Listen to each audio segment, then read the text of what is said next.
I'm gonna lead in. I'm gonna lead it with something. Okay. All right. So this was all the rage. This was all the rage over the weekend. All right. Sure So is.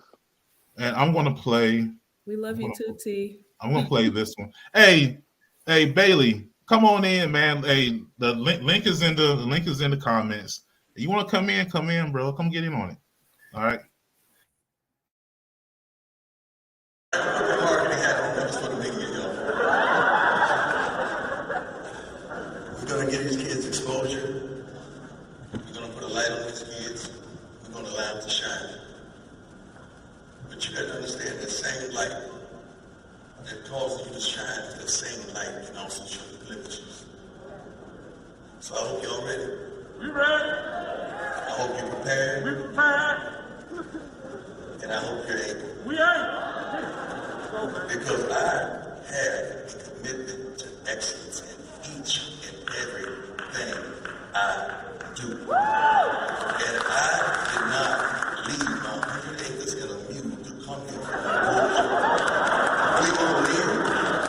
We're gonna look good while we win. We're gonna have a good time trying to go while we win. Yes, sir. And we're gonna do this professionally. Right. But I believe this is going to be a marriage made in heaven. And I cannot wait to get started. Do you believe? We believe! Marriage over. All right. Can we tuck his ears in? Hey, so, all right, so No. the rage over the last couple of days has been Deion Sanders leaving for Colorado State. He was at Jackson State. That was his intro speech. All right. Now, I looked on my social media and oh my goodness, people were going crazy. Everybody was losing their mind. I saw people talking about HBCUs who I've never heard mention HBCUs, and they were so passionate. They loved HBCUs, and Deion left HBCUs, and he's sold them out, and we love our HBCUs. And some people I knew went to HBCUs. Now, wait a minute. Have you ever paid alumni dues? Have you ever given back to your HBCU? Did you graduate and skip town and never help your HBCU? Who's really worse, you or Deion? At least he helped the HBCU. You know, he helped enrollment. Okay, paid money for the facilities. What have you done since you left? That was my question, and some people felt the way about that. Maybe they were waiting for someone else to do it. Yeah. So what are your thoughts, panel? That was my take when I first heard it. And what are your thoughts on Willis? Deion? Don't put your hand. What you got, Mr. Willis? Come on. Willis, what you think, Willis? Pick me. Let me start off by saying he had every right to go to Colorado. That's not up for debate. He's a grown man. He has his family. He had every right to take the $5 million or however much that they already said they don't have right now to give him, but they're gonna figure out how to give it to him. He had that right. That's not up for debate because we can go to whatever job we want to at any given time. Right. That's not the debate. My problem with what people were saying was they tried to say he did a lot for all HBCUs. He did not. They tried to say he's the one that helped the MEAC, the SWAC, and all HBCUs get their TV deal. Those TV deals were in place before he got there. Facts. They tried to say he did X, Y, Z. He did a lot, but what he did was, for first of all, Jackson State. Great, I appreciate it. He stayed at Jackson State when he didn't have to go there. I appreciate that. He did not. You giving too much credit to him, but then if you verbalize this like I am, you crabs in the barrel trying to bring down a black man. This that. No.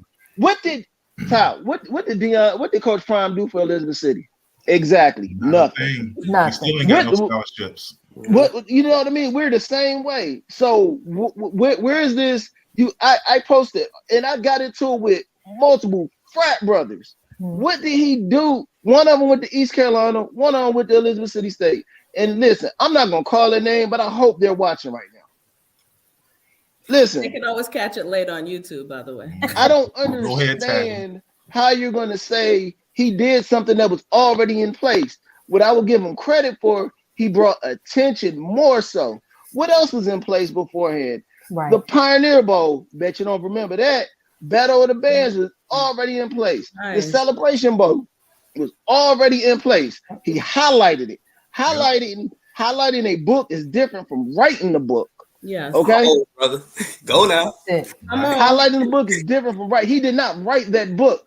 But then my problem is, please educate me, correct me if I say any of this next part wrong. It wasn't about the money. What happened about that part? He's been a millionaire since he was 21 years old. I'm not counting his pockets. I'm not doing none of that.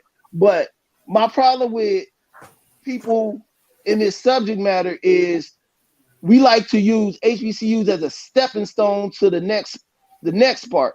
Why can't we be the prize? Yes. Why can't we not be the prize? He did, again, remember what I said. This is being recorded. We're live, all right?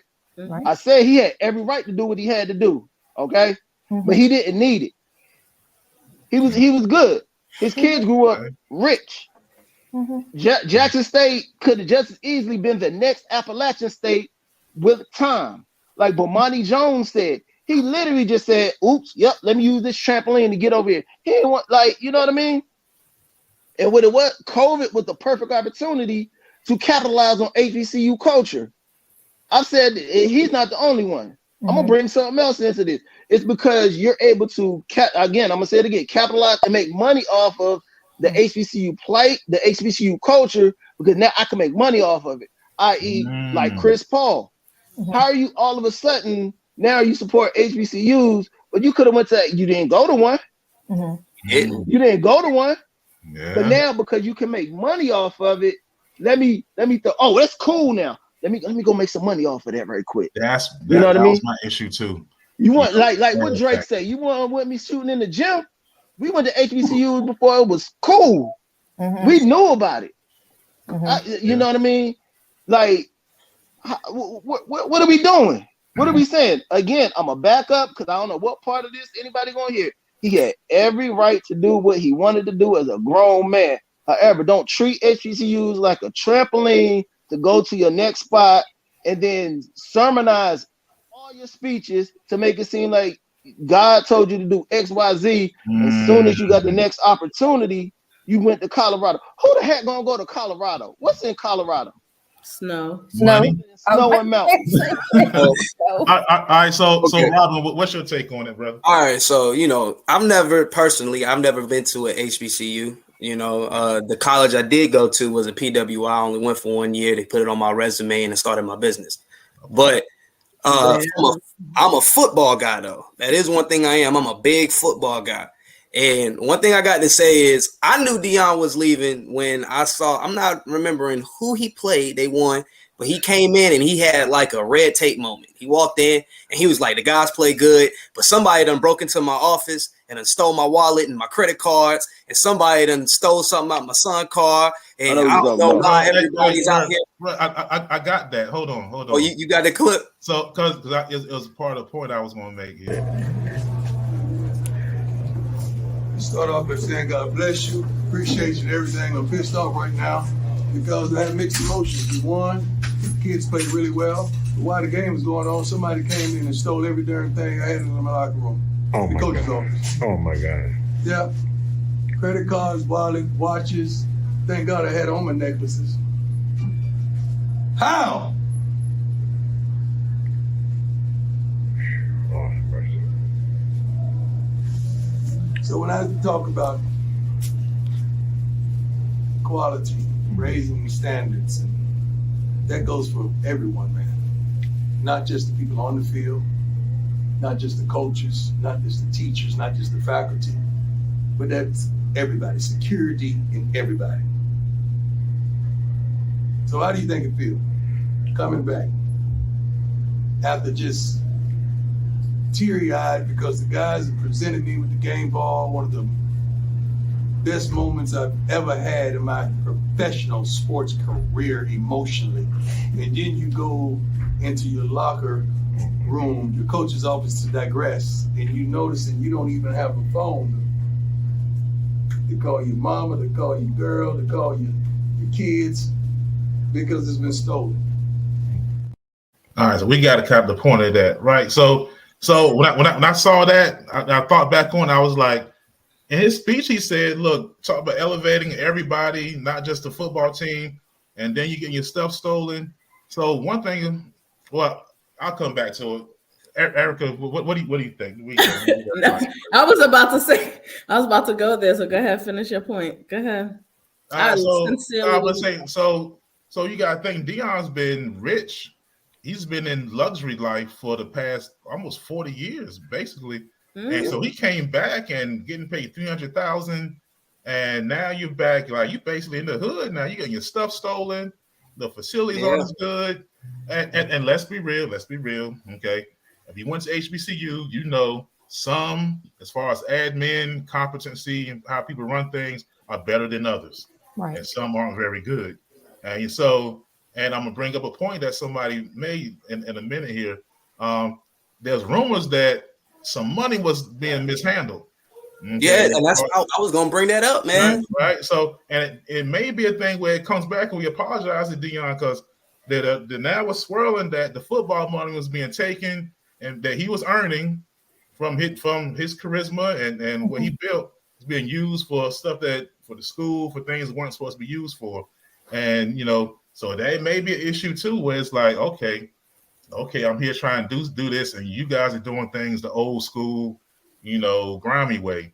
All right, so I mean, that's all I was trying to say, man. Like I said, I know about building a football program. My granddad owned the high school before he passed, and build a championship football program. So I know what it takes, and everybody has to buy in. That means the professors, the principal, the athletic director, all the way down to the students. Everybody has to buy in, and if only the coach and a few of the guys are buying in, and the other people on campus are breaking into his luxury car, it's hard for him to commit.